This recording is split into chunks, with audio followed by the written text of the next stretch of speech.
강원도 정선군 북면 해발 800m 고지대에 자리한 무영리. 이름조차 그림자가 없다는 이 마을은 지도 앱을 켜도 그저 짙은 녹색 등고선 덩어리로만 표시되는 곳이었다. 11월의 늦가을 바람이 차창 틈을 비집고 들어와 날카로운 휘파람 소리를 냈다. 르포 작가 한진혁은 엑셀을 밟는 발에 힘을 주었다. 내비게이션은 벌써 30분째 경로를 재탐색합니다. 라는 무미건조한 말만 반복하고 있었다. 귀신이 곡할 노릇이라니까? 진짜라니까요, 기자 양반. 어제 저녁 읍내 파출소장이 침을 튀기며 했던 말이 귓가에 맴돌았다. 새벽 4시 우유 배달부가 신고를 했다고 했다. 마을 입구부터 꼭대기집까지 32가구 87명. 개미 새끼 한 마리 보이지 않는다고? 처음엔 마을 잔치라도 가서 단체로 관광버스라도 탄 줄 알았다고 했다. 하지만 버스는커녕 마을 주차장엔 트랙터며 1톤 트럭들이 그대로 서 있었다. 진역의 낡은 SUV가 덜컹거리는 비포장 도로를 지나 마침내 마을 어귀에 들어섰다. 마을 표지석이 비스듬히 누워 그를 맞이했다. 물 맑고 인심 좋은 무역마을. 표지석 옆에 심어진 코스모스들이 바람에 미친 듯이 흔들렸다. 차에서 내리자마자 훅 끼쳐오는 것은 냄새였다. 비릿한 피 냄새나 썩은 내가 아니었다. 그것은 지극히 생활감 넘치는 구수하고 따뜻한 냄새였다. 된장찌개가 끓다가 졸아붙은 냄새, 갓 지은 밥 냄새, 누군가 태우다 만 담배 냄새. 청각은 죽어있는데 후각만이 이 마을이 살아있다고 아우성치고 있었다. 그 괴리감이 진역의 팔뚝에 소름을 돋게 했다. 계십니까? 아무도 없어요? 진역의 고함이 산자락에 부딪혀 메아리로 돌아왔다. 대답은 없었다. 그는 카메라 가방을 고쳐 메고 가장 가까운 집, 파란색 슬레이트 지붕집으로 들어갔다. 마당에는 붉은 고무 대야의 배추가 절여져 있었다. 소금물에 숨이 죽은 배추들이 널브러져 있었다. 김장을 하던 도중이었다는 뜻이다. 현관문은 활짝 열려 있었다. 신발장에는 흙 묻은 장화와 운동화가 어지럽게 그러나 벗어둔 방향은 제각각으로 놓여 있었다. 급하게 뛰쳐나간 흔적이라기보다는 잠시 마실 나간 사람들의 흔적에 가까웠다. 방 안으로 들어선 진역은 숨을 멈췄다. TV가 켜져 있었다. 아침 뉴스 앵커가 소리 없이 입만 뻥긋거리고 있었다. 리모컨은 소파 위에 얌전히 놓여 있었다. 밥상 위에는 반쯤 먹다 남은 밥공기 3개와 김이 모락모락 나는? 아니, 이제는 식어버린 김치찌개가 놓여 있었다. 숟가락 하나는 국그릇에 담긴 채였고 젓가락 하나는 바닥에 떨어져 있었다. 진역은 손을 뻗어 찌개 냄비에 손을 대보았다. 미지근했다. 완전히 식지 않았다. 불과 한두 시간 전까지만 해도 이곳엔 사람이 있었다. 숟가락을 들고 밥을 씹고 TV를 보며 웃고 떠들던 사람들이. 도대체. 진역은 집을 나와 마을회관으로 향했다. 마을의 중심. 보통 무슨 일이 생기면 사람들이 모이는 곳이다. 마을회관 앞 공터에는 차량 몇 대가 문이 열린 채 방치되어 있었다. 운전석 문이 열려있고 시동은 꺼져 있었지만 차키는 꽂혀 있었다. 블랙박스 불빛만이 붉은 눈동자처럼 깜빡이며 진역을 노려보았다. 그때였다. 끽끽. 기분 나쁜 금속성 소음이 정막을 찢었다. 진역은 반사적으로 몸을 낮추고 소리가 나는 쪽을 향해 카메라 셔터를 눌렀다. 소리의 근원지는 마을회관 옆 낡은 그네였다. 바람에 흔들리는 빈 그네. 그 위에는 어린아이의 짝 기른 신발 한 짝만이 덩그러니 놓여 있었다. 진역은 마을회관 문을 밀었다. 뻑뻑한 미닫이 문이 비명을 지르며 열렸다. 내부는 난장판일 거라 예상했지만 빗나갔다.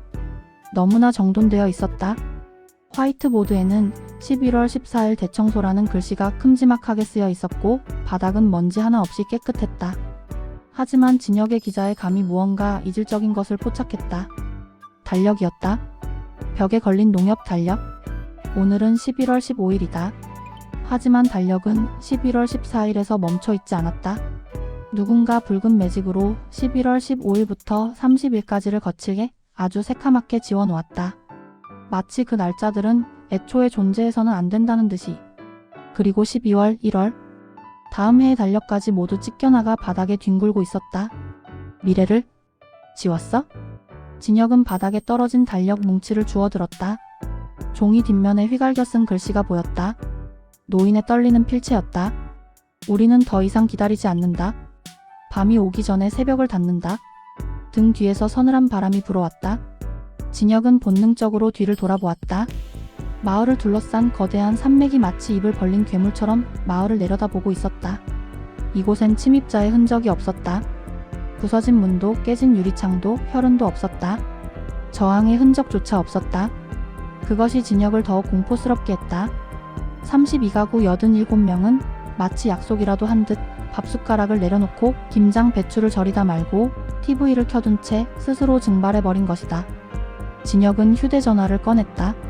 신호가 잡히지 않았다. 서비스 불가 지역. 그는 다시 밖으로 나왔다. 마을은 여전히 평온했고 평온해서 끔찍했다. 그때 마을 앰프 스피커에서 치직거리는 잡음이 들려왔다. 진혁은 흠칫 놀라 전봇대 꼭대기에 스피커를 올려다 보았다. 바람 소리인가? 아니었다. 미세하지만 분명한 사람의 목소리였다. 녹음된 방송이었다. 부디 찾지 마십시오. 우리는 버려진 것이 아니라 버린 것입니다. 차분하고 정중한 중년 남성의 목소리. 그 목소리가 텅 빈 마을에 울려 퍼지자 묶여있던 늙은 개 한 마리가 구슬프게 짖기 시작했다. 진혁은 녹음기를 켰다. 하지만 방송은 그 한마디를 끝으로 다시 지지직거리는 백색 소음으로 바뀌었다. 진혁은 발밑을 내려다 보았다. 흙바닥에 수많은 발자국이 찍혀 있었다. 모든 발자국은 마을 입구가 아니라 마을 뒷산 험준한 절벽 쪽을 향해 나 있었다. 질서정연하게, 마치 군대 행렬처럼. 아이의 작은 발자국, 노인의 지팡이 자국, 장정의 묵직한 군화 자국. 그 모든 것이 하나의 목적지를 가리키고 있었다. 그는 카메라 렌즈를 그곳으로 돌렸다. 줌을 당겼다. 숲과 바위 그리고 덤불. 아무것도 보이지 않았다. 하지만 진혁은 직감했다. 저 숲 너머 혹은 저 땅 아래 지도에는 없는 무언가가 입을 벌리고 기다리고 있음을. 이것은 실종 사건이 아니었다. 이것은 거대한 이주였다. 진혁은 차에서 등산화 끈을 조여매며 중얼거렸다. 하루아침에 사라진 게 아니야? 아주 오랫동안 준비해 온 거야? 그는 그들이 남긴 혹은 그들이 향한 지워진 시간 속으로 첫 발을 내디뎠다. 정막은 오래가지 못했다. 오후 2시가 넘어가자 무영리 마을 입구는 붉고 푸른 경광등 불빛으로 뒤덮였다. 정선경찰서 강력팀 형사들, 과학수사대 KCSI 요원들, 그리고 냄새를 맡고 몰려온 지역 신문 기자들의 차량이 좁은 비포장 도로를 꽉 메웠다. 이게 말이 됩니까? 80명이 넘는 사람이 증발했다니요? 그것도 하룻밤 사이에? 강력팀장 강 형사는 연신 마른 세수를 해대며 투덜거렸다. 그의 눈은 붉게 충혈되어 있었다. 그는 담배를 입에 물려다 끓다만 된장찌개 냄새가 진동하는 남의 집 마당이라는 사실을 깨닫고는 신경질적으로 담배를 구겨 주머니에 넣었다. 진혁은 폴리스라인 밖 마을회관 담벼락에 기대어 그 풍경을 지켜보고 있었다. 과학수사대 요원들은 마치 달 표면을 걷는 우주인처럼 흰 방진복을 입고 마을 곳곳을 누볐다. 그들은 지문을 채취하고 바닥에 흙을 긁어모으고 루미놀 반응을 살폈다. 하지만 진혁은 이미 알고 있었다. 그들이 찾으려는 폭력의 흔적은 나오지 않을 것이다. 야, 김 형사. 뭐 좀 나왔어? 강 팀장이 소리쳤다. 팀장님 미치겠습니다. 깨끗합니다. 너무 깨끗해요. 외부 침입 흔적이 전혀 없습니다. 창문, 문고리, 심지어 담벼락에도 낯선 지문이나 족적은커녕 DNA 하나 안 나옵니다. 김 형사가 들고 온 보고서는 백지나 다름없었다.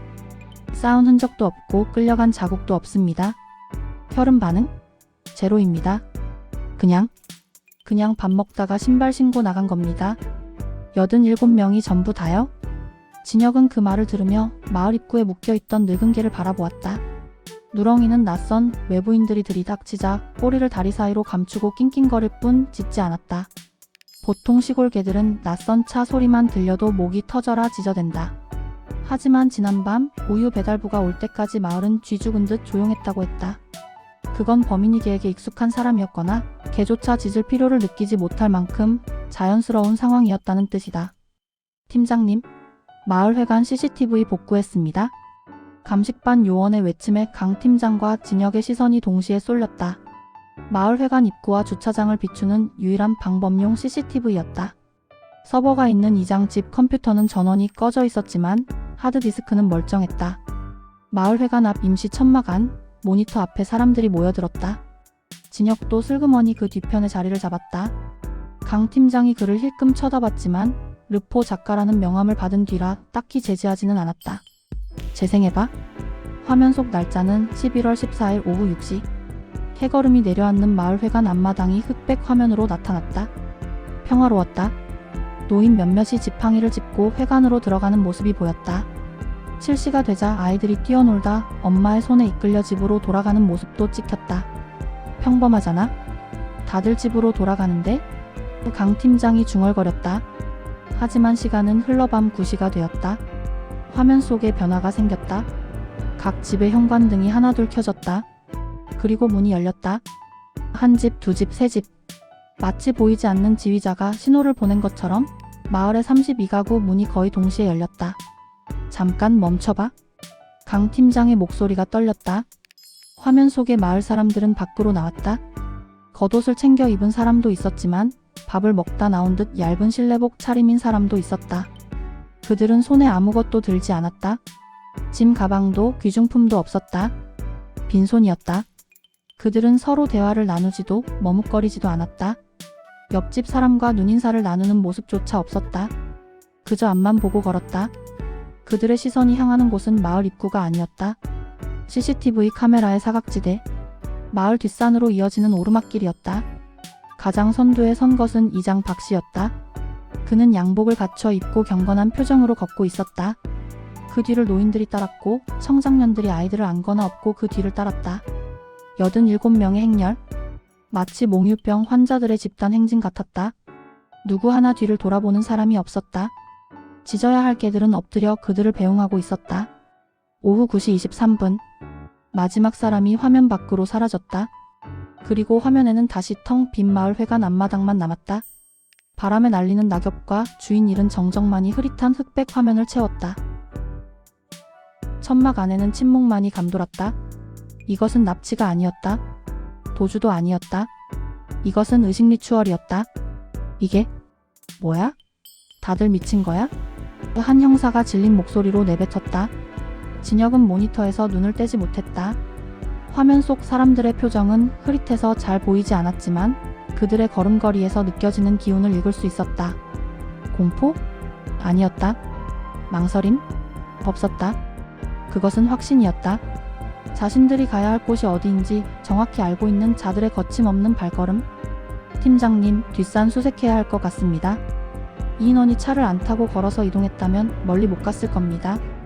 강 팀장은 고개를 끄덕이며 무전기를 들었다. 전 병력 마을 뒷산으로 집결해. 드론 띄우고 수색견 풀어. 이 날씨에 노인네들이 산속에서 하룻밤을 지냈으면 동사했을 수도 있어. 빨리 움직여. 경찰들이 부산스럽게 흩어졌다. 하지만 진혁은 움직이지 않았다. 그는 다시 한번 텅 빈 모니터 화면을 응시했다. 마지막 꼬리를 물고 사라지던 앳된 청년의 얼굴. 그는 CCTV 카메라를 정면으로 바라보며 기이한 행동을 했다. 손가락을 입술에 갖다 대고 싫다는 신용을 한 뒤 웃어 보인 것이다. 그 웃음은 구조를 바라는 자의 것이 아니었다. 비밀을 공유하는 자의 섬뜩할 정도로 천진난만한 미소였다. 그들은 숨은 게 아니야? 진혁은 경찰들이 우르르 몰려가는 뒷산 등산로가 아닌 마을회관 뒤편의 낡은 창고 쪽으로 시선을 돌렸다. 경찰은 실종자를 찾고 있다. 조난당한 사람들을 찾고 있다. 그래서 산을 뒤진다. 상식적인 판단이다. 하지만 진혁의 감은 다른 곳을 가리키고 있었다. 상식이 통하지 않는 사건에는 상식밖의 단서가 필요한 법이다. 아까 경찰들이 휩쓸고 지나간 마을회관. 그들이 쓰레기라고 치부하고 지나친 것들 속에 진실의 파편이 섞여 있을 것이다. 진혁은 경찰들의 관심이 산으로 쏠린 틈을 타 노란색 폴리스 라인을 슬쩍 넘어 마을회관 뒷문으로 향했다. 바람이 불었다. 등 뒤에서 누렁이가 길게 하울링을 했다. 마치 저승으로 가는 길을 안내하는 곡소리처럼. 경찰 병력이 산으로 몰려가자 마을회관 주변은 기이할 정도로 조용해졌다. 멀리서 들려오는 헬기 소리와 수색견의 짖는 소리가 백색 소음처럼 배경에 깔렸다. 진혁은 주위를 살피며 폴리스 라인을 넘어 마을회관 뒷문으로 미끄러져 들어갔다. 회관 내부는 서늘했다. 경찰들이 한 차례 휩쓸고 지나간 자리는 어수선했다. 서랍은 열려 있었고 서류들은 바닥에 흩어져 있었다. 하지만 진혁은 알았다. 형사들은 범죄의 증거를 찾았을 뿐이다. 흉기, 혈흔, 침입 흔적. 그런 것들이 없으니 그들에겐 이곳이 특이사항 없음으로 분류되었을 터였다. 하지만 진혁이 찾는 것은 달랐다. 그는 이장 집무실로 들어갔다. 낡은 철제 책상과 먼지 쌓인 컴퓨터, 그리고 벽 한쪽을 가득 채운 서류철들. 진혁은 바닥에 흩어진 종이들을 무시하고 책상 맨 아래 칸 금고로 시선을 돌렸다. 금고 문은 열려 있었다. 안은 텅 비어 있었다. 현금이나 폐물은 챙겨갔다는 뜻이다. 돈을 챙길 정신은 있었다는 건데. 진혁은 책상 위의 달력을 다시 보았다. 검게 칠해진 날짜들, 그리고 그 옆에 놓인 두툼한 장부 하나가 눈에 들어왔다. 겉표지에는 무영리 마을 발전 기금 마이너스 지출 결의서라고 적혀 있었다. 경찰들도 이 장부를 봤을 것이다. 하지만 시골 마을 어디에나 있는 뻔한 회계 장부라 여겼을 것이다. 진혁은 장부를 펼쳤다. 2023년 1월부터의 기록. 초반에는 평범했다. 경로잔치 비용, 비료 공동 구매, 마을버스 유류비 지원. 하지만 페이지를 넘길수록 항목들이 기묘하게 비틀리기 시작했다. 5월 12일 지하수 관정공사 추가 분담금 마이너스 5천만 원. 6월 4일 농기계 창고 보수공사 자재비 포함 마이너스 8천만 원. 7월 20일 특수방수 도료 및 환기시설 자재 마이너스 3,500만 원. 무슨 농기계 창고 수리에 8천만 원을 써? 진혁의 미간이 좁혀졌다. 이 마을의 규모로는 감당하기 힘든 금액들이었다. 게다가 항목들이 하나같이 수상했다. 농사에는 굳이 필요 없는 고성능 환기시설, 대용량 자가 발전기, 특수방음제. 이것은 농사를 위한 지출이 아니었다. 무언가를 건설하고 유지하기 위한 비용이었다. 진혁은 장부 뒷장에 꽂힌 영수증 뭉치를 꺼냈다. 빛바랜 영수증들 사이에서 인터넷 쇼핑몰 거래 명세서가 툭 떨어졌다. 품명 전투식량 어형 유통기한 5년 수량 500바크스. 품명 대용량 종합 비타민 및 항생제 수량 200셋. 품명 성인용 기저귀 및 위생용품 수량 300팩. 날짜는 불과 한 달 전이었다. 87명의 주민이 5년 동안 먹을 수 있는 식량, 그리고 햇빛을 보지 못하는 환경을 대비한 비타민, 화장실 사용이 제한될 경우를 대비한 위생용품. 이건 피난 준비잖아? 진혁은 소름이 돋았다. 이들은 전쟁이 나거나 지구가 멸망한다는 소식이라도 들은 걸까? 하지만 세상은 멀쩡했다. 주식시장은 평온했고 뉴스는 연예인 스캔들로 떠들썩했다. 오직 이 마을, 무영리 사람들만이 세상의 종말을 준비하고 있었다. 그때 장부 맨 마지막 장에서 낯선 이름 하나가 튀어나왔다. 자물쇠 지급 강성민 교수 마이너스 매월 200만 원. 교수? 산골 마을의 웬 교수? 진혁은 휴대전화를 꺼내 강성민이라는 이름을 검색하려 했다. 하지만 여전히 서비스 불가 문구만 떴다. 그는 수첩에 이름을 메모했다. 강성민. 이 모든 미친 계획을 설계한 자일지도 모른다. 진혁은 장부를 가방에 챙겨 넣고 집무실을 나오려 했다. 그때 발에 무언가 채였다. 구석에 처박혀 있던 라면 박스였다. 뜯겨진 박스 안에는 텅 빈 껍데기만 남아 있었다. 그런데 박스 옆면에 붉은 매직으로 쓴 글씨가 보였다. B-3 구역 적재. B-3. 지하 베이스먼트 3층? 아니면 B구역? 이 시골 마을 회관에 지하 3층이 있을 리 없다. 그렇다면 이 구역은 마을 지상이 아닌 다른 곳을 의미한다. 진혁은 회관 창문 틈으로 밖을 내다봤다. 경찰들은 여전히 뒷산 능선을 오르며 헛수고를 하고 있었다. 그들의 발밑 혹은 그들이 등지고 있는 어딘가에 B-3 구역이 존재한다. 그곳으로 500박스의 식량과 87명의 사람이 옮겨졌다. 기자 양반? 거기서 뭐해? 갑작스러운 고함에 진혁은 화들짝 놀라 몸을 숨겼다. 창밖을 보니 경찰이 아닌 낯선 여자가 폴리스라인 앞에서 경찰과 실랑이를 벌이고 있었다. 도회적인 옷차림, 날카로운 인상. 하지만 그녀의 얼굴은 공포와 당혹감으로 하얗게 질려 있었다. 우리 아빠 어딨냐고? 아빠가 보낸 편지 때문에 왔는데 이게 다 무슨 난리예요? 그녀는 소리를 지르며 핸드백으로 경찰의 가슴을 밀쳤다. 아빠? 박춘식 씨 나오라고 해. 박춘식. 이 마을 이장의 이름이었다. 진혁의 눈이 번뜩였다. 이장의 딸? 마을을 탈출했거나 일찌감치 도시로 나갔던 혈육. 그녀가 편지라고 했다. 이 미친 집단 행동의 이유를 설명해줄 혹은 암호문을 해독해줄 로제타석이 제 발로 걸어 들어온 것이다. 진혁은 뒷문을 통해 조용히 빠져나와 짐짓 아무것도 모르는 척 마을 회관 정문 쪽으로 걸어갔다. 여자는 주저앉아 통곡하고 있었다. 경찰들은 난처한 표정으로 그녀를 둘러싸고 있었다. 진혁은 형사에게 눈짓을 보내며 자연스럽게 여자에게 다가갔다. 박춘식 이장님 따님이십니까? 여자가 고개를 들었다. 눈물로 번진 마스카라? 그 너머로 보이는 눈동자에는 깊은 불안이 서려 있었다. 진혁은 명함을 건네는 대신 낮은 목소리로 속삭였다. 아버님이 사라지시기 전에 심판이나 방주 같은 말을 하진 않으셨나요? 여자의 눈이 커졌다. 동공이 격렬하게 흔들렸다. 진혁의 짐작이 맞았다. 그녀는 무언가 알고 있었다. 잠시만요. 제가 이분 보호자? 는 아니지만 아는 사이입니다. 진정하시게 잠시만 데리고 있겠습니다. 진혁은 난처해하는 경찰들 사이를 비집고 들어가 박민영의 팔을 부축했다. 그녀는 탈진한 듯 다리가 풀려 있었다. 진혁은 그녀를 이끌고 소란스러운 마을회관 앞을 벗어나 조금 전 자신이 다녀온 파란 지붕, 집 이장 박춘식의 집으로 향했다. 여기가 우리 집이었는데? 민영이 멍하니 열린 현관문을 바라보며 중얼거렸다. 식어버린 찌개 냄새가 여전히 집안을 감돌고 있었다. 그녀는 아버지가 마지막으로 밥을 먹다 만 밥상을 보자마자 입을 틀어막고 흐느꼈다. 진혁은 냉장고에서 생수병을 꺼내 그녀에게 건넸다. 박민영 씨, 시간이 없습니다. 경찰들이 당신을 조사하기 시작하면 아버님이 남긴 메시지는 증거물로 압수되어 창고에 처박힐 겁니다. 아버지를 찾고 싶다면 저한테 먼저 보여주셔야 합니다. 민영은 떨리는 손으로 생수병을 쥐었다. 그녀는 진혁의 눈을 빤히 쳐다보았다. 기자 특유의 집요함이 느껴졌지만 동시에 경찰과는 다른 종류의 절박함이 보였다. 그녀는 핸드백 안주머니에서 꼬깃꼬깃 접힌 편지 봉투 하나를 꺼냈다. 이틀 전에 등기로 왔어요? 그냥 안부 편지인 줄 알았는데. 진혁은 봉투를 받아들었다. 우체국 소인은 11월 12일. 사건 발생 3일 전이었다. 봉투를 열자 갱지 2장이 나왔다.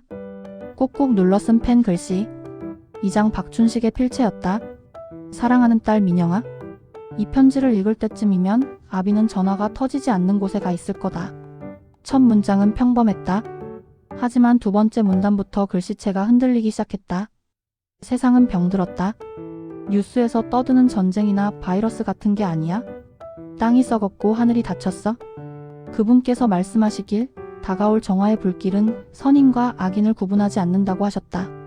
오직 준비된 자들만이 방주에 탈 자격이 있다. 방주? 진혁이 낮게 읊조렸다. 성경에 나오는 노아의 방주. 종말론을 주장하는 사이비 종교의 단골 소재였다. 우리는 5년을 준비했다. 너는 서울에서 비웃을지 모르지만 우리는 땅 밑에서 숨쉬는 법을 배웠고 어둠 속에서 빛을 만드는 법을 익혔다. 마을 사람들 모두가 합의했다. 썩은 동아줄 같은 세상의 법과 도덕을 버리고 우리만의 낙원으로 들어가기로. 진혁의 시선이 빠르게 내려갔다. 편지의 내용은 점점 더 기괴해졌다. 외부 세상을 오염구역으로 칭하고 자신들이 가는 곳을 청정구역이라 불렀다. 그리고 마지막 장. 그곳엔 섬뜩한 초대장이 적혀 있었다. 민영아, 내 딸아.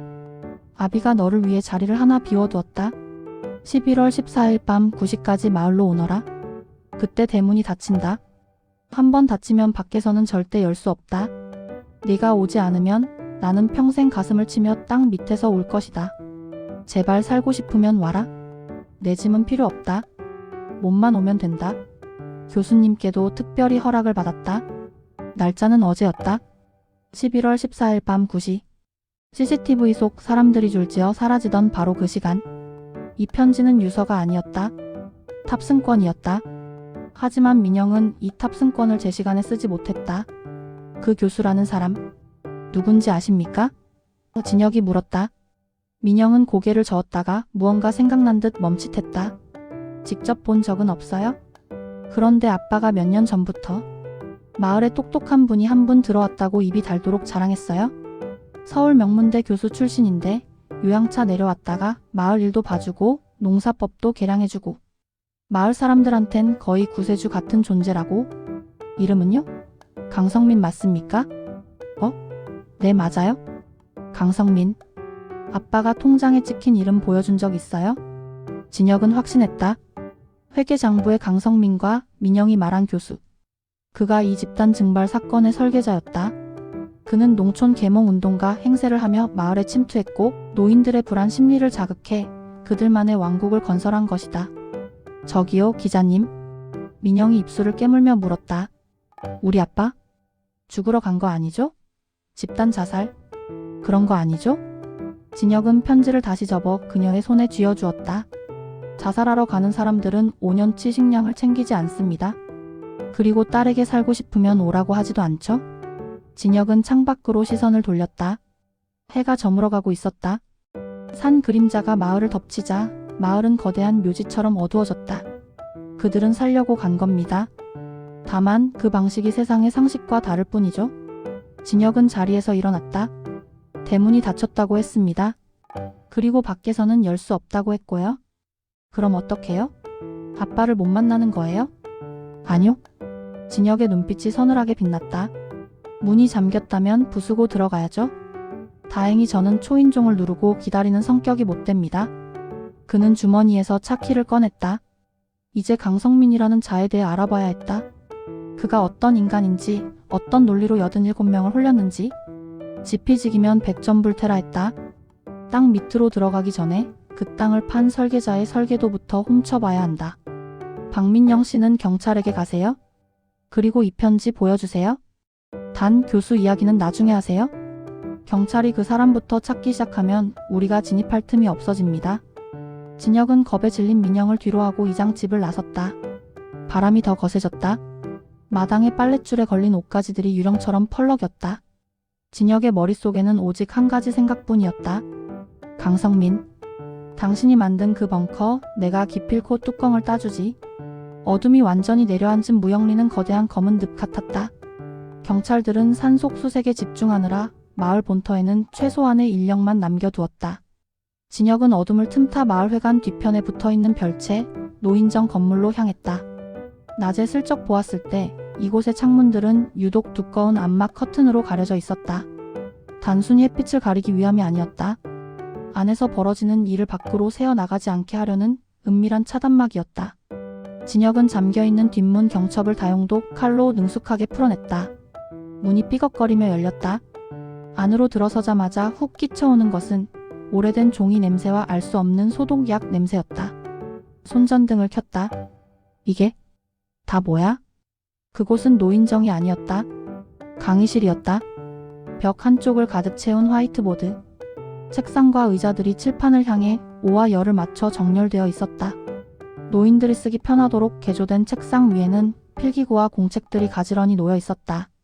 진혁은 화이트보드 앞으로 다가갔다. 보드마카로 그린 복잡한 도표가 남아 있었다.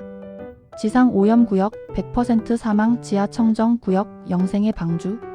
단순한 이분법이었다. 하지만 그 논리를 뒷받침하는 근거들이 섬뜩했다. 보드 옆 벽면에는 뉴스 기사들이 빼곡히 스크랩되어 있었다. 전염병, 묻지마 살인, 전쟁, 경제위기. 세상의 모든 부정적인 뉴스들만 모아놓고 붉은 펜으로 강조해 놓았다.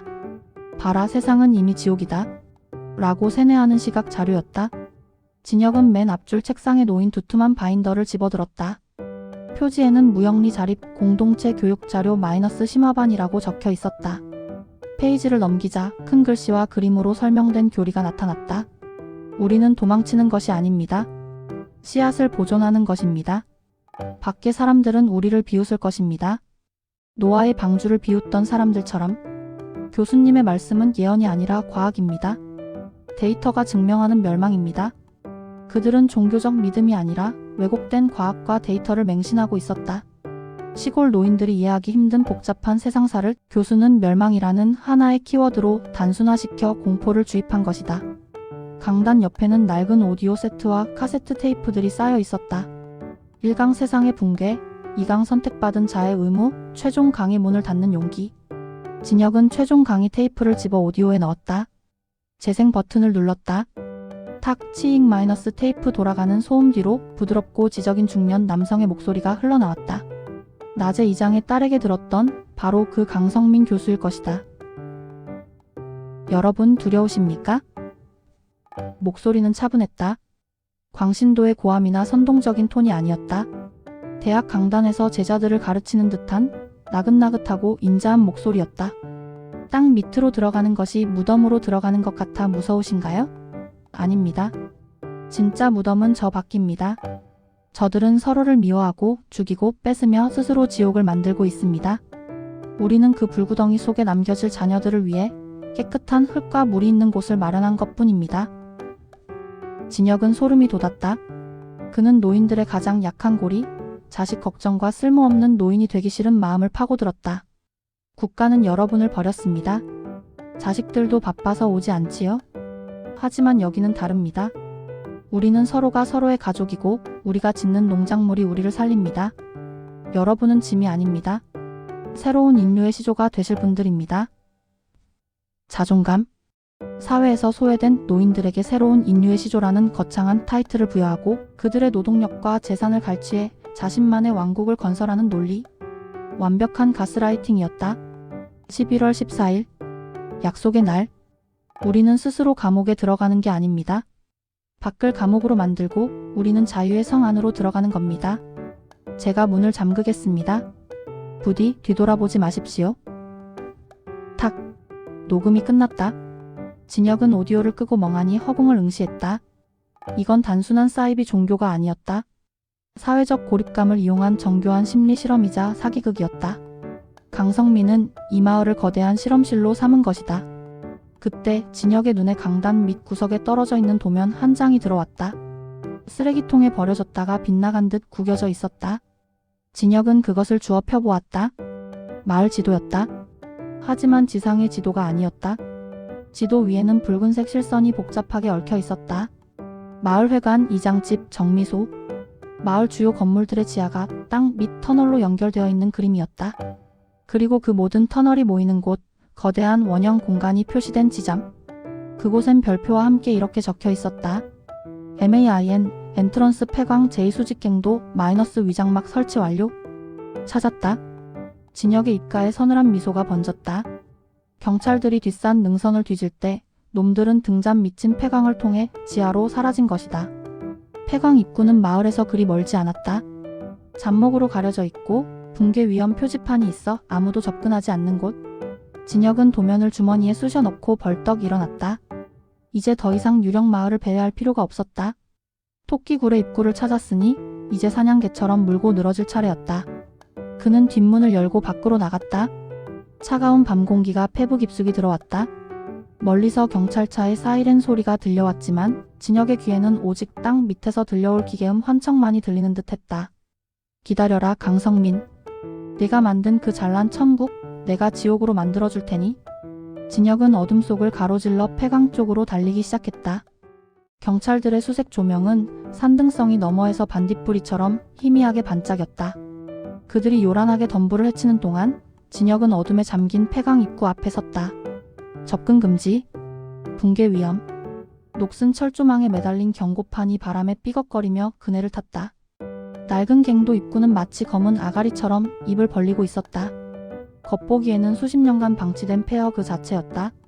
거미줄이 쳐져 있고 바닥에는 깨진 소주병과 타다 만 번개탄 흔적 같은 쓰레기들이 나뒹굴었다.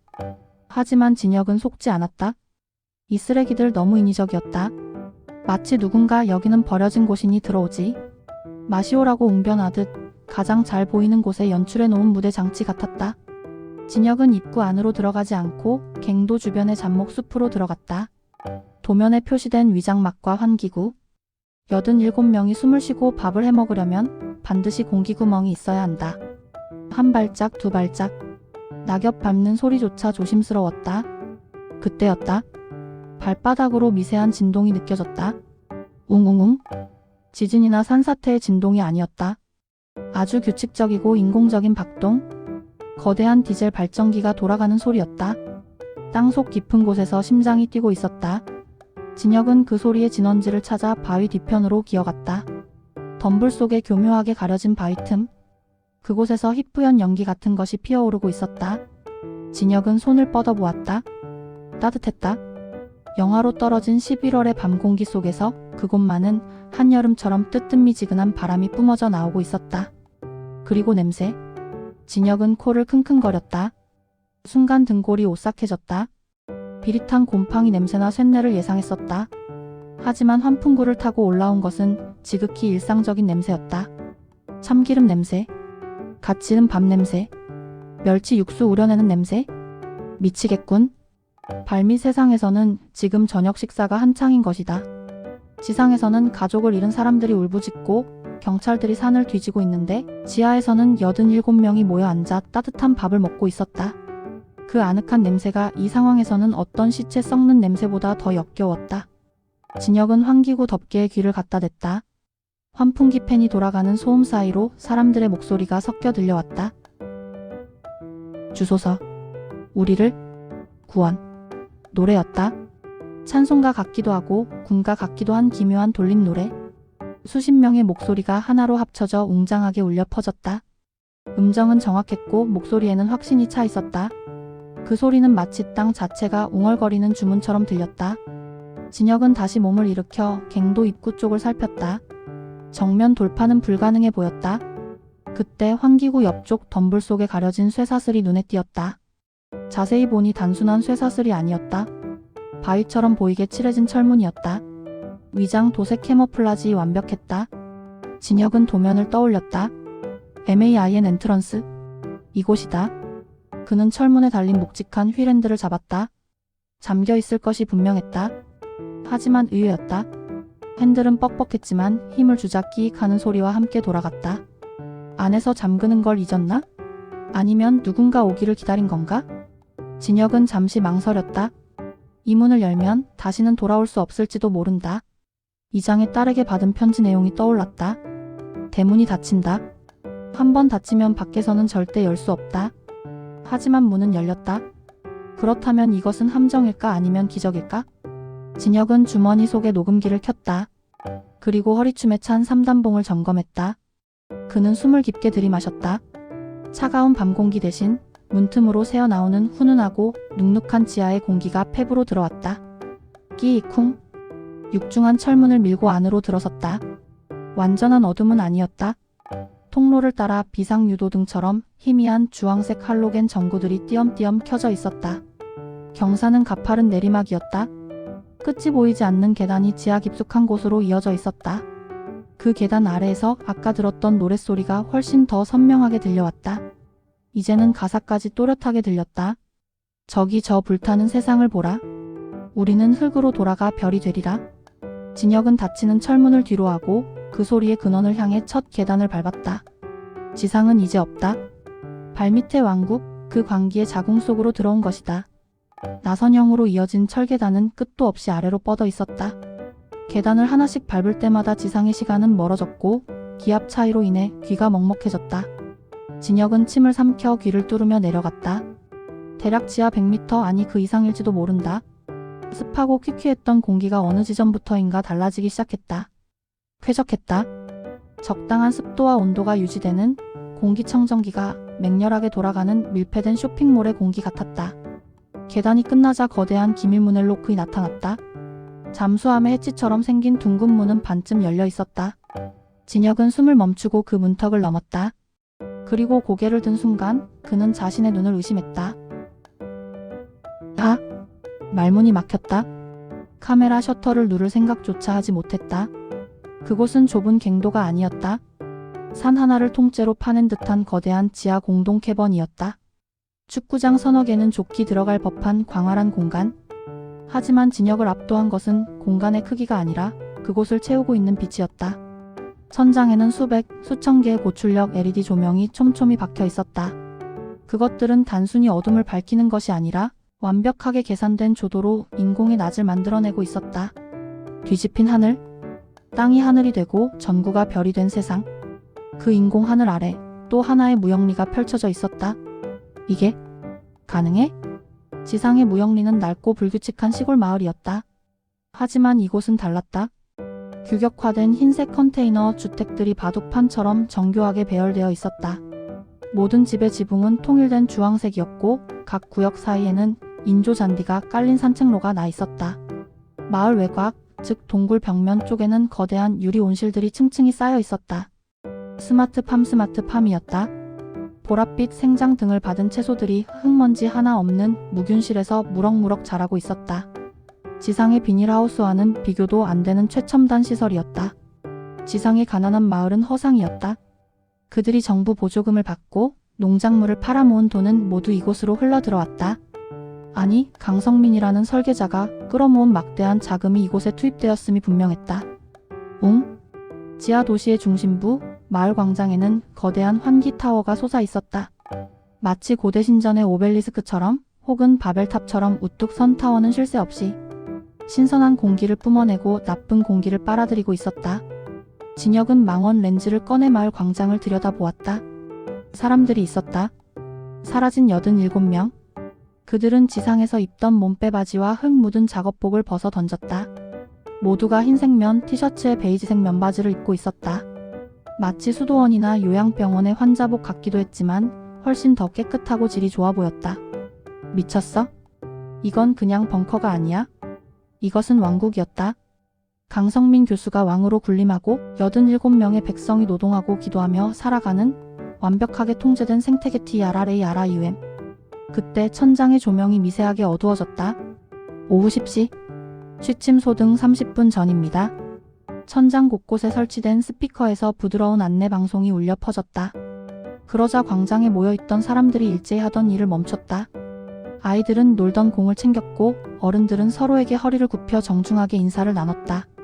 그 모습이 너무나 질서정연해서 소름이 끼쳤다. 군대 점호 시간보다 더 칼 같은 규율. 하지만 강압은 느껴지지 않았다. 그들은 기계 부속품처럼 이 시스템의 일부가 된 것을 기뻐하는 듯 했다. 진혁은 난간 뒤에 몸을 숨겼다. 다리가 후들거렸다. 이곳은 지옥인가 천국인가? 햇빛 한 줌 들어오지 않는 지하 감옥인데 왜 저들은 지상에서보다 더 행복해 보이는가? 저걸 부숴야 한다고? 자신이 내려온 목적이 흔들릴 정도였다. 민영을 데려와서 보여줬다면 그녀조차도 아빠가 옳았어라고 말할지 모를 압도적인 평온함이었다. 그 순간이었다. 진혁의 뒤통수에 차가운 금속성이 닿았다. 인기척도 느끼지 못했다. 외부인은 출입 금지입니다. 낮고 굵은 목소리, 그리고 철컥 장전되는 소리. 진혁이 천천히 고개를 돌렸다. 제복을 입은 건장한 청년이 서 있었다. CCTV 화면 속에서 웃으며 손가락을 입에 갖다 댔던 바로 그 청년이었다. 그는 여전히 그 섬뜩하게 맑은 미소를 지으며 진혁을 내려다보았다. 하지만 교수님께선 손님을 내치지 말라고 하셨죠? 오실 줄 알았습니다, 기자님. 청년이 턱짓으로 아래를 가리켰다. 거대한 인공 낙원, 그 눈부신 빛의 감옥으로 내려가라는 신호였다. 청년은 진혁의 팔을 꺾거나 수갑을 채우지 않았다. 대신 정중하게 등 뒤에서 손짓으로 길을 안내했다. 마치 고급 호텔의 지배인이 VIP 고객을 에스코트하는 태도였다. 내려오시느라 고생 많으셨습니다. 바깥 공기가 많이 탁했죠? 청년의 말에는 비꼬는 기색이 없었다. 진심으로 진혁의 건강을 염려하는 투였다. 진혁은 그 태도가 더 역겨워 아무 대꾸도 하지 않고 철제 계단을 내려갔다. 광장에 발을 딛자 진혁이 처음 느꼈던 위화감의 실체가 드러났다. 냄새였다. 지상의 마을에서 나던 흙냄새, 걸음 냄새, 땀 냄새는 사라지고 없었다. 대신 은은한 라벤더 향, 섬유, 유연제 냄새와 소독약 냄새, 그리고 인공적인 꽃향기가 뒤섞인 묘한 향기가 진동했다. 어머, 손님이 오셨네. 가장 먼저 다가온 것은 유모차를 끌고 산책하던 젊은 여자였다. 그녀는 진혁을 보며 화들짝 놀라는 대신 안쓰러운 눈빛을 보냈다. 세상에, 얼굴 좀 봐. 흙먼지 투성이야. 밖이 많이 험해졌다더니 정말인가 봐. 그녀는 유모차에서 물티슈를 꺼내 진혁에게 건넸다. 진혁은 그녀의 손을 쳐냈다. 이게 무슨 짓입니까? 다들 제정신이에요? 여긴 감옥이라고요? 땅속에 갇힌 거라고요? 진혁의 고함이 돔형 천장을 울렸다. 메아리가 웅웅거리며 퍼져나갔다. 하지만 아무도 동요하지 않았다. 스마트팜에서 상추를 따던 노인들도, 벤치에 앉아 장기를 두던 아저씨들도 그저 혀를 차며 진혁을 바라볼 뿐이었다. 쯧쯧. 아직 독이 안 빠졌구먼. 그러게 말이야. 세상 물이 무서워? 사람 눈빛이 저렇게 흉흉해지잖아? 그들의 눈에 비친 진혁은 구하러 온 영웅이 아니라 전염병에 걸려 격리병동에 들어온 불쌍한 환자였다. 이봐요, 김 어르신. 저 기억 안 나세요? 지난달에 취재 왔었잖아요? 댁에서 감자도 쪄주셨잖아요? 진혁은 벤치에 앉은 낯익은 노인에게 달려가 어깨를 잡고 흔들었다. 노인은 온화한 미소를 지으며 진혁의 손을 두드렸다. 기자 양반 기억나지? 그때 참 안 돼 보였어? 마감인가 뭔가에 쫓겨서 입술이 바짝 마르고 전화기만 붙들고 사는 게 아니더구만. 노인은 주머니에서 알사탕 하나를 꺼내 진혁의 손에 쥐어주었다. 이제 괜찮아? 여기선 마감도 없고 경쟁도 없어. 전화기도 필요 없지. 그냥 해 뜨면 조명이 켜면 일하고 해 지면 조명이 꺼지면 자면 돼. 교수님이 다 알아서 해주셔. 진혁은 손에 쥐어진 알사탕을 내려다보았다. 공포감이 엄습했다. 이들은 미치지 않았다. 오히려 너무나 이성적으로 자신들의 행복을 위해 자유를 반납한 것이다. 복잡하고 골치 아픈 세상의 자유 대신 통제받는 안락함을 택했다. 그것은 마치 잘 관리된 축사 안의 가축들 같았다. 주인이 주는 사료를 먹고 주인이 정해준 시간에 자고 주인이 튼 음악을 들으며 행복해하는 가축. 늑대가 나타날 걱정도 먹이를 찾아 헤맬 필요도 없는 삶. 당신들은 사람입니다. 가축이 아니라고요? 진혁이 절규하듯 외쳤다. 그러자 안내를 맡았던 청년 민우가 나직이 웃으며 말했다. 가축이라뇨? 우리는 보호받는 겁니다. 기자님 솔직해져 보시죠. 오늘 아침에 눈 떴을 때 행복하셨습니까? 내일이 오는 게 기대되셨나요? 아니면 카드깡, 집세, 직장 상사 눈치 때문에 죽지 못해 눈을 뜨셨나요? 민우의 말이 비수처럼 꽂혔다. 바깥 세상의 사람들은 스스로를 자유롭다고 착각하지만 사실은 돈과 불안의 노예죠.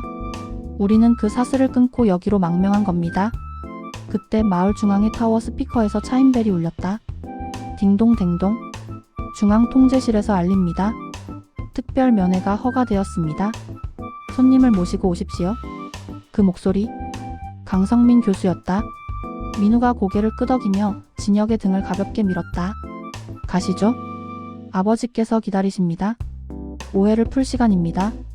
진혁은 발을 떼지 않으려 버텼지만 주위의 마을 사람들이 우르르 몰려와 그의 등을 떠밀었다. 폭력적인 밀침이 아니었다. 등을 토닥이고 옷에 먼지를 털어주며 가서 좋은 말씀 듣고 와요. 마음 편하게 먹어라며 격려하는 손길들이었다. 그 수십 개의 친절한 손에 떠밀려 진혁은 어쩔 수 없이 중앙타워로 발걸음을 옮겼다. 그들의 손길은 따뜻했지만 진혁에게는 늪지대의 진흙처럼 끈적하고 무거웠다. 이 사람들은 돌아가지 않아? 진혁은 직감했다. 문을 부수고 열어줘도 이들은 나가지 않을 것이다. 이미 마음의 문을 안에서 걸어 잠갔기 때문이다. 가장 무서운 감옥은 죄수가 스스로 간수가 되어버린 감옥이다. 진혁은 타워 입구의 엘리베이터에 탔다. 문이 닫히고 유리를 통해 마을 전경이 내려다 보였다. 인공 조명 아래서 평화롭게 웃고 떠드는 사람들. 그 완벽한 가짜 천국을 뒤로하고 진혁은 이 세계의 창조주 강성민을 만나러 올라갔다. 엘리베이터 문이 열리자 진혁이 예상했던 차가운 통제실의 풍경은 없었다. 대신 은은한 조명과 참나무 향이 감도는 고풍스러운 서재가 나타났다. 벽면을 가득 채운 인문학 서적들, 낡은 턴테이블에서 흘러나오는 바흐의 첼로 모음곡. 이곳은 지하 벙커의 꼭대기가 아니라 어느 노교수의 은퇴 후 별장 같았다. 차 한잔 하시겠습니까? 지상에서는 맛보기 힘든 아주 귀한 입차입니다. 창가에 선 남자가 뒤를 돌았다. 강성민이었다. 그는 사진보다 훨씬 더 왜소하고 늙어 보였다. 하지만 그 눈빛만은 깊은 호수처럼 고요하고 맑았다. 광인의 번들거림이 아닌 구도자의 평온함이 서려 있었다. 진혁은 그가 내민 찻잔을 거칠게 밀어냈다. 찬물이 탁자에 엎질러졌다. 연극은 그만합시다. 당신 사람들을 납치하고 감금한 범죄자야. 지금 밖에서는 경찰이 산을 뒤지고 가족들이 피눈물을 흘리고 있어. 강성민은 엎질러진 찬물을 덤덤하게 닦아내며 미소 지었다. 납치라니요? 그들은 제 발로 걸어 들어왔습니다. 감금이라니요? 문은 언제든 열려 있었습니다. 단지 그들이 나가지 않기로 결정했을 뿐이죠. 세뇌시킨 거잖아. 말도 안 되는 종말론으로 겁을 주고 가스라이팅해서 판단력을 흐리게 만들었잖아. 세뇌? 강성민은 씁쓸한 표정으로 창밖을 내려다봤다. 투명한 유리 아래로 평화롭게 돌아가는 지하 마을의 전경이 보였다. 기자님, 세상 밖의 사람들은 세뇌당하지 않았습니까? 성공해야 한다. 남을 밟고 올라서야 한다. 돈이 없으면 불행하다. 그 거대한 자본주의의 세뇌 속에서 사람들은 매일 서로를 물어뜯고 죽어갑니다. 저는 단지 그 독을 빼준 것뿐입니다. 그의 목소리는 부드러웠지만 공간을 장악하는 묘한 울림이 있었다. 진혁은 주먹을 꽉 쥐었다. 말려들면 안 된다. 그럴싸한 개똥 철학 집어치워. 당신이 무슨 메시아라도 된 줄 알아? 당신은 그냥 노인들 등쳐먹은 사기꾼일 뿐이야. 메시아라? 아니요, 저는 그저 실패한 아버지일 뿐입니다. 강성민이 턴테이블에 바늘을 들어 올렸다. 음악이 멈추고 정막이 흘렀다. 그는 책상 위에 놓인 액자 하나를 집어들었다. 웃고 있는 여학생의 사진이었다. 제 딸입니다. 10년 전 스스로 목숨을 끊었죠. 진혁의 시선이 사진에 멈췄다. 명문대생이었어요? 착하고 똑똑했죠. 그런데 취업에 실패하고 인터넷 악플에 시달리다가 어느 날 아파트 옥상에서 뛰어내렸습니다. 유서에는 딱 한 줄이 적혀 있더군요. 세상이 너무 시끄러워. 강성민의 손이 미세하게 떨렸다. 그 순간만큼은 교주가 아니라 자식을 잃은 늙은 아비의 모습이었다. 그때 깨달았습니다. 이 세상은 지옥이구나. 착한 사람들이 잡아먹히는 야생이구나. 그래서 만들고 싶었습니다. 시끄럽지 않은 세상. 비교하지 않는 세상. 누군가가 낙오되면 버리고 가는 게 아니라 손을 잡고 같이 가는 세상. 그는 천천히 진혁에게 다가왔다. 그의 눈에 눈물이 고여 있었다. 기자님 보셨잖습니까? 아래 있는 사람들을, 그들의 표정을. 그게 연기 같습니까? 밖에서 폐지 줍고 자식들에게 무시당하고 고독사를 두려워하던 그 노인들이 지금 얼마나 행복해하는지 보셨잖습니까? 그의 목소리가 점점 고조되었다. 이곳엔 경쟁이 없습니다. 혐오도 없습니다. 모두가 같은 옷을 입고 같은 밥을 먹고 서로를 형제자매라 부릅니다. 제가 그들에게 준 것은 공포가 아닙니다. 소속감입니다. 인간이 가장 갈구하는 그 안식을 준 겁니다. 진혁은 말문이 막혔다. 논리적으로 반박해야 하는데 가슴 한구석이 옥신거렸다. 그의 말대로였다. 지상의 무영리는 죽어가는 마을이었다. 하지만 이곳의 무영리는 생기가 넘쳤다. 비록 그것이 거짓된 태양 아래 만들어진 가짜 행복일지라도. 그렇다고 현실을 도피하는 게 정답은 아닙니다. 이건 가짜니까요? 진혁이 간신히 내뱉었다. 진짜와 가짜를 누가 정의합니까? 강성민이 되물었다. 고통스러운 진실과 행복한 거짓. 당신이라면 자식에게 무엇을 주시겠습니까? 저는 제 딸에게 이 행복한 거짓을 주지 못해서 죽였습니다. 그래서 남은 사람들에게라도 주고 싶었던 겁니다. 강성민은 책상 서랍에서 열쇠 꾸러미를 꺼내 진혁 앞에 던졌다. 짤그랑. 날카로운 금속음이 서재의 공기를 갈랐다. 메인 게이트 통제 열쇠입니다. 진혁은 의아한 눈으로 그를 쳐다봤다. 이걸 왜? 선택하십시오, 한진혁 기자님. 강성민은 다시 창가로 돌아가 뒷짐을 졌다. 당신이 이 열쇠로 문을 열고 경찰을 불러들이면 이 낙원은 파괴될 겁니다. 사람들은 다시 지옥으로 끌려나가겠죠? 쏟아지는 카메라 플래시, 사회적 비난, 그리고 다시 시작될 가난과 외로움. 그들이 그걸 견딜 수 있을까요? 그는 힐끔 진혁을 돌아보았다. 그 눈빛은 도전적이었고 동시에 애처로웠다. 저를 잡아가도 좋습니다. 하지만 물어보십시오. 당신의 정의가 과연 저 사람들의 행복보다 가치 있는 것인지. 진혁은 열쇠를 집어들었다. 차가운 금속의 감촉. 하지만 그 무게는 천근만근이었다. 이 문을 여는 순간 자신은 구원자가 될 수도 있고 그들의 행복을 짓밟는 파괴자가 될 수도 있다. 아래층에서는 다시 찬송가 소리가 들려오기 시작했다. 우리를 푸른 초장으로 인도하시네. 강성민은 눈을 감고 그 노래를 감상했다. 마치 자신의 지휘에 맞춰 연주되는 교향곡을 듣는 마에스트로처럼. 하지만 진혁의 눈에는 그가 허공에 매달린 줄을 잡고 춤추는 외로운 꼭두각시처럼 보였다. 진혁은 열쇠를 주머니에 넣고 돌아섰다. 내 정의가 옳은지 그른지는 모르겠습니다. 하지만 한 가지는 확실히 해두죠. 진혁은 문고리를 잡으며 마지막으로 말했다. 당신 딸이 원했던 건 이런 지하 감옥이 아니었을 겁니다. 그 친구가 원한 건 시끄럽지 않은 세상이지 귀를 막아버린 세상이 아니었을 테니까요. 강성민의 어깨가 흠칫 굳어졌다. 진혁은 그 흔들림을 뒤로하고 방을 나섰다. 이제 마지막 선택의 시간이 다가오고 있었다. 진혁은 타워를 내려와 다시 광장 한복판에 섰다. 주머니 속의 열쇠가 불덩이처럼 뜨겁게 느껴졌다. 마을 사람들은 여전히 평온했다. 누군가는 인공 흙을 고르고 누군가는 벤치에 앉아 담소를 나누고 있었다. 그들은 진혁이 강성민과 무슨 대화를 나눴는지 모른 채 그저 교수님의 손님을 향해 미소 지었다. 진혁은 숨을 깊게 들이마셨다. 그리고 있는 힘껏 소리쳤다. 박춘식 이장님, 어디 계십니까? 마을이 쩌렁쩌렁 울렸다. 평화로운 정적을 깨는 낯선 고함에 사람들이 웅성거리며 모여들었다. 그 인파 속에서 양복을 깔끔하게 차려입은 노인이 걸어 나왔다. CCTV 영상 속 행렬의 선두에 섰던 이장 박춘식이었다. 손님, 왜 소란을 피우십니까? 여기는 목소리를 높이는 곳이 아닙니다. 이장은 점잖게 진혁을 타일렀다. 그의 얼굴은 지상에서보다 훨씬 혈색이 좋아 보였다. 진혁은 그에게 다가가 이장의 딸 민영이 줬던 편지를 꺼냈다. 따님이 밖에서 울고 있습니다. 아버지가 남긴 이 편지 한 장을 붙들고 경찰들 바짓가랑이를 잡고 애원하고 있다고요? 이장의 눈썹이 꿈틀했다. 하지만 그는 애써 태연한 척 고개를 저었다. 민영이는 오지 않은 겁니다. 제가 기회를 줬지만 그 아이는 더러운 세상에 남기를 선택한 겁니다. 슬프지만 어쩔 수 없는 일이죠. 선택이요? 진혁이 코웃음을 쳤다. 당신들은 선택한 게 아니라 도망친 겁니다. 딸이 지옥에 남았는데 아버지란 사람이 혼자 천국에 숨어서 잘 먹고 잘 자는 게 그게 당신이 말하는 구원입니까? 진혁의 일갈의 주위가 조용해졌다. 사람들의 눈빛이 흔들렸다. 그들도 땅 위에 가족을 두고 온 사람들이었다. 강성민의 논리로 억눌러왔던 죄책감이 진혁의 말에 의해 균열을 일으키고 있었다. 그때 타워 스피커에서 강성민의 목소리가 울려 퍼졌다. 현혹되지 마십시오. 저자는 사탄의 뱀 혀를 가졌습니다. 밖으로 나가면 여러분을 기다리는 건 빛 독촉장과 멸시 그리고 고독사뿐입니다. 잊으셨습니까? 세상이 여러분을 어떻게 대했는지.